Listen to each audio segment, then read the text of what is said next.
isifanywe? Iendelee ama isiendelee?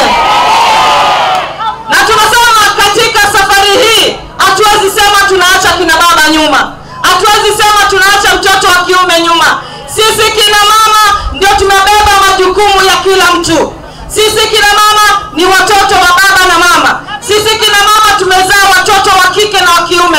Kumaanisha ukimjenga uwezo mama, umejenga jamii nzima. Si hapo ni sawa? Si hapo ni kweli?